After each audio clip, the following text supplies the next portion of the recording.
All right, guys, welcome back to the channel. And in today's video, we're going to be taking a list at my personal top 5 weapon setups here in Black Ops 6.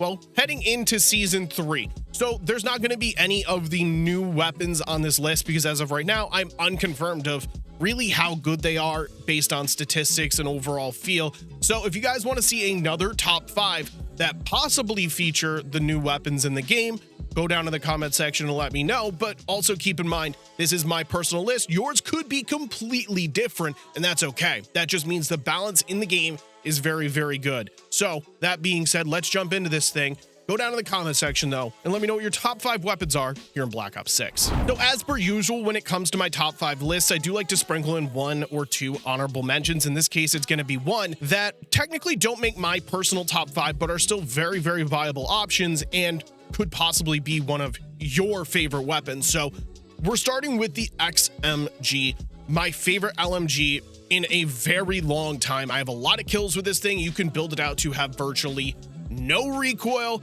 and you can shoot across the map. It has very little damage range drop off.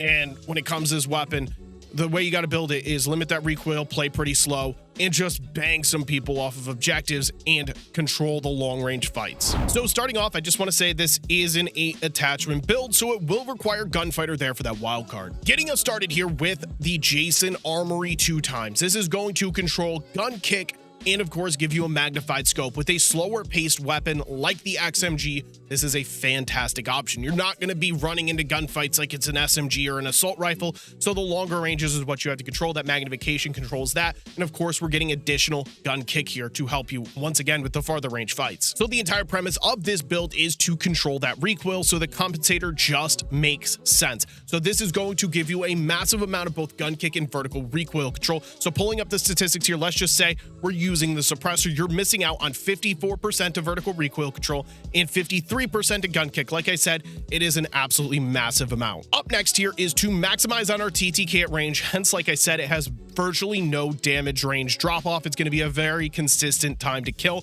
This barrel brings your damage range up to 76.2 meters. Most of the maps of this game don't have a 76.2 meter gunfight, so like I said, no damage range drop off. Up next here, we have the vertical foregrip to take care of your horizontal recoil control. Just like the vertical, much necessary. Again, if we were to use something here like the lightweight foregrip in place of the vertical, you're missing out on 67% to your horizontal recoil control. So obviously that's a massive amount you're losing out on. The vertical foregrip is the best option. So there's plenty of options you could go with in the magazine category.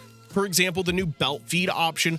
I'm not a huge fan of this simply because I do spray the trigger quite a lot with this thing and it does like to overheat. And on top of that, if you're running like scavenger, yeah, you can't pick up any ammo, so you're limited to what you got. Personally, I like to have the extended mag. One here, 150 round mag size, and you don't overheat. So that being said, it is a preference. You guys can really choose what you want here, but that's just my personal option. So honestly, I think this is the only time you guys are not going to see the ergonomic grip on this list, and we're going with the quick draw grip here because, like I stated, it's slow paced. I'm not going to be sliding or diving into gunfights.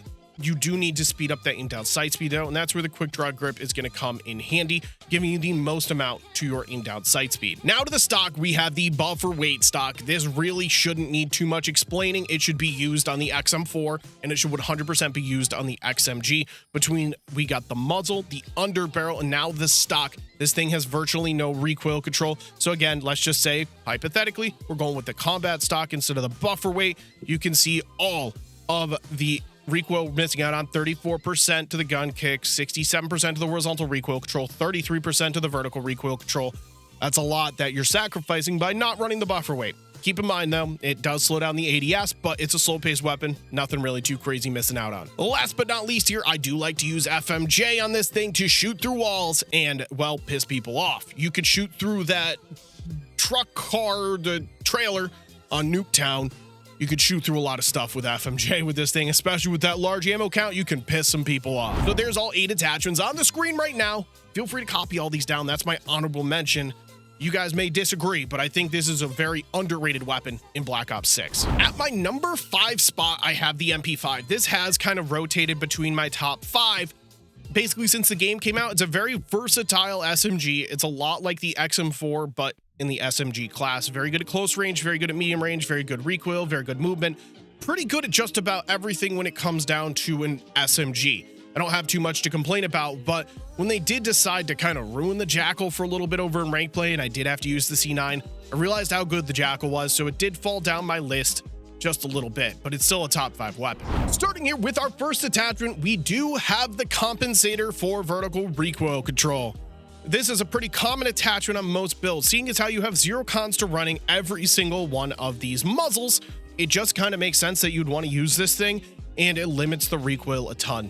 Just makes sense. This thing does have a pretty good kick to it without the correct attachments, and this is one of those attachments to mitigate that. Now, not only are we controlling recoil, but we're also getting mobility here with the Ranger foregrip in the underbarrel category. This is a great SMG attachment. You absolutely fly with the C9, particularly with this attachment added, and that's what kind of puts it in the top 5 is, again, not just the versatility, but you have that ability to ruin timings on people with the addition of the Ranger foregrip. You're sprinting around the map right at the beginning of a round, and they don't expect you to be where you are so quickly. So not only we're getting recoil, we're getting up close and personal. Another preference attachment, I feel like for most of the magazines, it is going to be preference, but I love the flip mag on this thing. It has an extremely fast reload. We get to stick with that stock 30 round mag. And even if you do run out of bullets, you can reload so quickly and jump back right into the action. So again, preference, of course. I know a lot of people love running the 50 round mag, but the flip mag is my personal favorite. Now, for the first time appearing in this list, I'm not going to get too much into detail. It's the ergonomic grip slide, dive to fire speed, aim down sight speed. I am going to explain it once, and it's going to be on this weapon. The slide and dive to fire speed by default are quite abysmal in this game, and that's why the ergonomic grip is just kind of a staple attachment when it comes to aggressive weapons. If they buffed up the slide and dive to fire speed to where the ergonomic grip actually brings it, I feel like you'd see a lot of other options, whether that be the quick draw grip, whether that be the assault grip, the commando grip, the CQB. I feel like there'd be a little more variety in here if they decided to buff those up, but the ergonomic grip is more or less on 90% of my weapons in the game. Last but not least is a touch on a little bit more recoil, and that's the recoil springs, just to make it more accurate and really enhance the versatility of the C9. So looking at this, if you guys really wanted to, let's just say hypothetically, you wanted a barrel on there, I would recommend taking off the Ranger foregrip, throwing on a barrel. Let's just say you wanted to run a stock, same thing could be said. There's a lot of like interchangeable attachments here. Overall, the C9's a pretty easy weapon to use, but these are my 5 attachments that I love to use on this thing. Now, up next is a weapon I'm not particularly as high on as other people. We have the AIM-EZ 85. This is kind of like the MCW or the TAC 56 or the Krig 6 from Cold War. It's just a very low recoil, very good long range option that has some problems when it comes to closer range engagements. That being said, it controls the meta in multiplayer when it comes to, well, ease of use. It is extremely easy to use, virtually no recoil, can beam people across the map. TTK is pretty good. So there's no complaints on that front, but I don't think it's as high up the list as other people have it. I think there's actually better assault rifles in the game, and believe it or not, the pros banned them for good reason. Those other assault rifles I am referring to. So that should say a little bit. Starting us off here with a pretty standard attachment. It's an optic, the Kepler Microflex. As always, this is a preference. You guys can choose whatever you want in your optic category. Choose whichever optic you like the most. Up next here, we have the ported compensator for first shot recoil control and vertical recoil control. So the one thing about the AIM-EZ that people don't realize is it has quite a bit of an original kick on that first shot. So that being said, that's why we're choosing the ported compensator over something like the normal compensator. You are still getting vertical recoil control, which is going to help you with sustained fire, but you're also controlling that original kick to help you remain accurate. So because of how good this weapon is at range, you do need to increase both the damage range and the bullet velocity, and that's where the reinforced barrel is coming in play here. There's a lot of different barrels and choices, and the AIM-EZ is a good weapon no matter really how you build it, but I know some people like to gain twist. I know some people like to use the long barrel. At the end of the day, I think the reinforced is just the most well-rounded choice for a barrel. Up next to mitigate a lot of the horizontal recoil control is the vertical foregrip. This has changed quite a bit for me. I have run the Ranger, I've gone with no underbarrel, but when it comes to accuracy, the vertical foregrip, you just really can't go wrong. It's going to control a lot of your side-to-side shake, especially when spamming that trigger.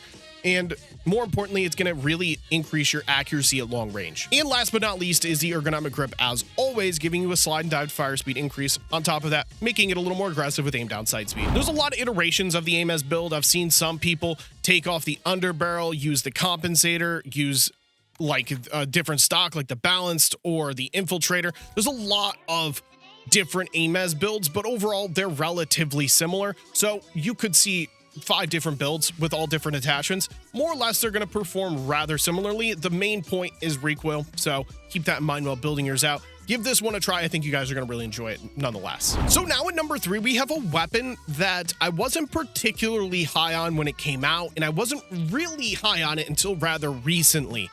We have the Krig C, and this is a weapon that was banned very, very quickly in the competitive scene because it's more or less the aim as, but it does everything a little better. It has a better base damage range. It has a better base bullet velocity. The only thing the aim as might have on it is the recoil side of things, but everything else the Krig C kind of just controls, which kind of shocks me as to why I never realized how good it was. I'm not going to dive too deep into this, but I'm sure a lot of you have used the Krig and realized how good this thing is. So once again here, this is going to be an 8 attachment build, so you are going to need Gunfighter for your wild card. Once again, we're going to have the Kepler Microflex getting into the mix here with the optic. Just as I said last time, choose whatever you want in the optic category. Up next, we're going to be using the compensator to control vertical recoil control. It also does gun kick control, but the difference between the Krig and the aim as is it has less of like an original first shot kick. It still has a kick to it, but it's that original gun kick. So gun kick is like how fast it kind of moves upwards, and your vertical recoil control is your sustained vertical recoil control, making it go less high. That's a little too complicated, I get it, but this is the better muzzle for the job. Now, this is where things get a little confusing in my personal opinion, because you may think, why would you only target bullet velocity? I choose to gain twist barrel. And let me show you. The base damage range of the Krig is at 41.9 meters. That's pretty dang good. I don't think you need to increase that. Most maps have, very few maps actually have 50-meter gunfights. Let's just leave it at that. And let's just say you were to use the long barrel. Sure. Your damage range is now at 58.7 meters, very consistent TTK. But like I said, not many of the maps in this game can really support that style of gunfight. And your bullet velocity is very, very low at 750 meters per second, meaning your bullet velocity is just kind of trailing behind, where the gain twist barrel now brings that up to 1,050 meters per second, effectively making it a hit scan weapon. Once again, the vertical foregrip is going to be running into the play here. There's a couple options. It really depends on what map you're playing and how aggressive you plan on playing. I choose the vertical foregrip to mitigate the recoil, helping you, making it easier to use. But if you're someone who wants to get up close and personal with people with the Krig, the Ranger foregrip is also a very good option. It's not much, so you can see it's a little less on the recoil side, but you are getting more sprint moving speed. The vertical foregrip gets that 23% increase over the Ranger foregrip, but it's really going to depend on your style of play. Onto our magazine here. This is one of them I would say really isn't a preference. I would recommend either sticking with the extended mag 1 here or the flip mag. I would not use any of the magazines that are going to, like this, for an example, the extended mag 2. It's going to decrease aim down sight and sprint to fire, in turn decreasing your aggression. And then the fast mag 2, 20 round mag. Yeah, it's not really fast enough in my opinion. So the flip mag, it's not a great choice, but it does give you a massive ADS increase. I personally like the extended mag, getting that 45 round mag in return. So now we have the ergonomic grip once again. I mean, I don't really need to talk about it. Just put it on your aggressive weapons. Up next here is the infiltrator stock to increase your aim walking movement speed, giving you an insane strafe speed while aiming down the sights. One of the things about the Krig is the movement is not so great without this attachment. You are kind of stuck in mud without the stock on. But when you throw the infiltrator stock on the weapon, you fly. You move back and forth very, very fast, and it's going to make it hard to hit, especially at range. Last but not least, we're touching a little bit more on the recoil side of things here. Horizontal and vertical. It's not a 100% necessary attachment if you want to somehow merge this into a 5 attachment build. If you were to, for an example, run FMJ in turn, you can see you are sacrificing quite a bit of recoil, 12% to gun kick, 18% to horizontal, 11% to vertical. Like I said, it's not like a mandatory attachment, but it does a good job for an 8 attachment build, mitigating as much as the recoil as possible. A lot to unpack here. Make sure you guys copy all 8 of these attachments down. Give this a try. I'm pretty sure this is going to fall within your top 5 just like it does mine. All right, so I'm going to be honest, I was a little harsh on the Jackal. In the past couple videos, I didn't have it ranked as high as I usually would. I had it at like the number 5 spot. I kind of threw some disrespect saying the C9 was better. You know, the Tonto was better. I was wrong. I was really wrong. I played some ranked play. I tried to use some of those weapons, and I was getting spit on by jackals. So is it the best weapon in the game? No. There's one more weapon I think's better. But this one is the king of versatility in the SMG class. Very good fast TTK at close range, manageable recoil, and a pretty decent damage range in turn, making it a very good medium range option. I see why the pros have stuck by it. I think it needs a nerf personally, but if it doesn't get it, I mean, I wouldn't be surprised either. So let's start off with our first attachment here. I like to use the long barrel. If you're over in ranked play, you have to use the gain twist. So yeah, just keep that in mind. The long barrel, if you're in like a public match player like me, the long barrel is the better option. It's going to give you a more consistent TTK at range. It now brings it up to 20.6 meters, meaning you're going to have a consistent damage range up to 20.6 meters.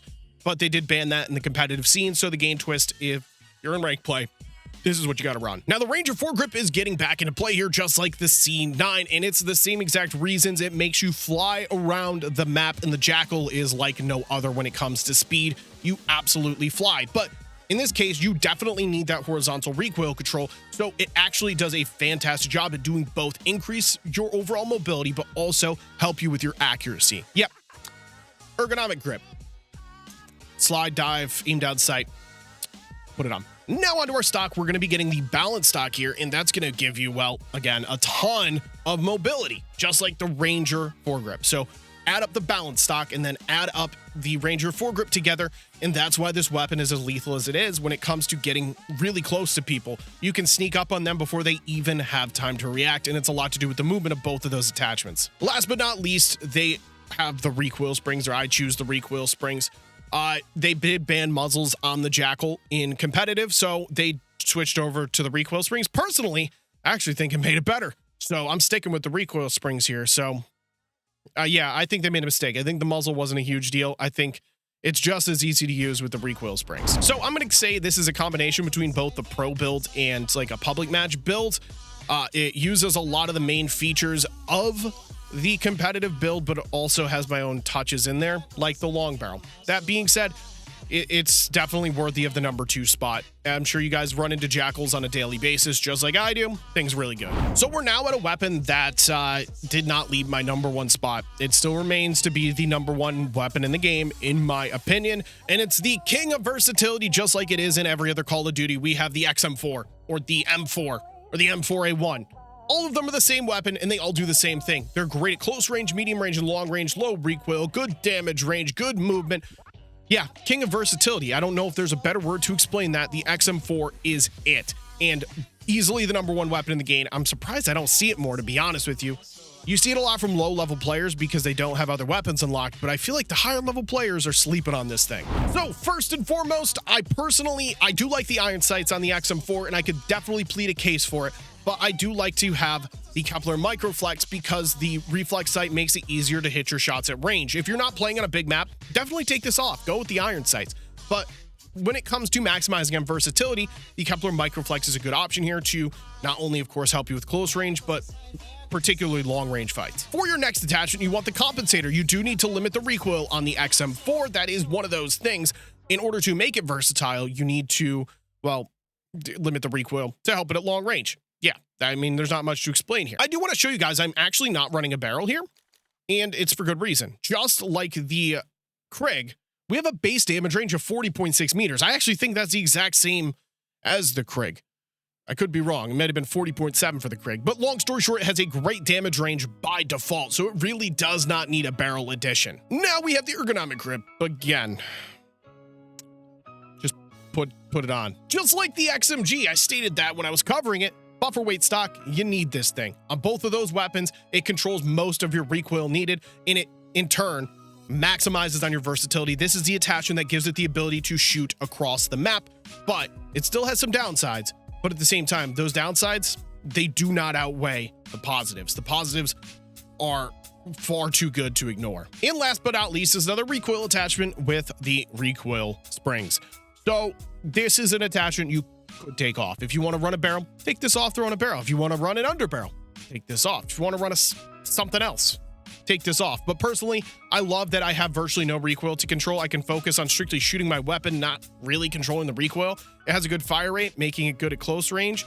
Obviously, it has a base damage range, making it good at medium range, and then the recoil makes it even an effective long-range option. So like I said, the king of versatility. So for the last time in this video, there you guys have it. All the attachments are on the screen right there, and that's my #1 weapon here in Black Ops 6. Like I stated in the beginning, please go down in the comment section, give me your top 5 weapons here in Black Ops 6 so I get a good grasp of what I should be covering here in Season 3. Again, if you guys want to see like an updated list using the new weapons, once I get all the statistics, get them all leveled up and get a good feel, I'd be happy to make that list for you guys. But thank you guys so much for watching. Make sure you guys hit the like button. Make sure you guys hit the subscribe button as always. I'll see you guys in the next video.